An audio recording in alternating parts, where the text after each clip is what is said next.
ខ្លងទ្វារខ្មោចស្ថិតនៅចំខាងមុខនៃទិសខាងកើតនៃប្រាសាទបាយ័នប្រើសម្រាប់ដង្ហែសាកសពរបស់អ្នកដែលរស់នៅក្នុងបរិវេណអង្គរធំដើម្បីយកទៅបូជាឬចោលទៅក្នុងទឹកស្ទឹងនៅបរិវេណផ្នែកខាងក្រៅនៃទីក្រុង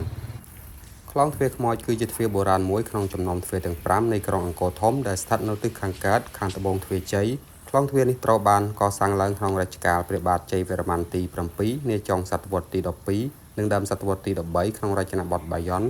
ដោយស្ថិតនៅលើខ្សែអ័ករត់ត្រង់ចេញពីប្រាសាទបាយ័នឆ្ពោះទៅទិសខាងកើតឈ្មោះទ្វារខ្មោចនេះមានប្រភពមកពីជំនឿឬទម្លាប់បុរាណដែលគេតែងតែសែងសាកសពទទួលអនិច្ចកម្មឬសោយទីវង្គតនៅក្នុងកំពែងក្រុងចេញតាមច្រកមួយនេះដើម្បីយកទៅបូជាឬកប់នៅខាងក្រៅខ្លងទ្វារនេះមានកំពូលដែលមានព្រះភ័ក្ត្រចំនួន4បែរទៅទិសទាំង4និងមានស្ពានអមដោយចម្លាក់ទេវតានិងអសុរាទាញនាគនៅអមសងខាងផ្លូវបច្ចុប្បន្នខ្លងទ្វារខ្មោចមានបរិយាកាសស្ងប់ស្ងាត់ហ៊ុំព័ទ្ធដោយព្រៃឈើខៀវស្រងាត់ខុសប្លែកពីខ្លងទ្វារខាងត្បូងហើយវាបានក្លាយជាទីតាំងដ៏ទាក់ទាញសម្រាប់អ្នកចូលចិត្តថតរូបនិងសិក្សាស្រាវជ្រាវប្រវត្តិសាស្ត្រ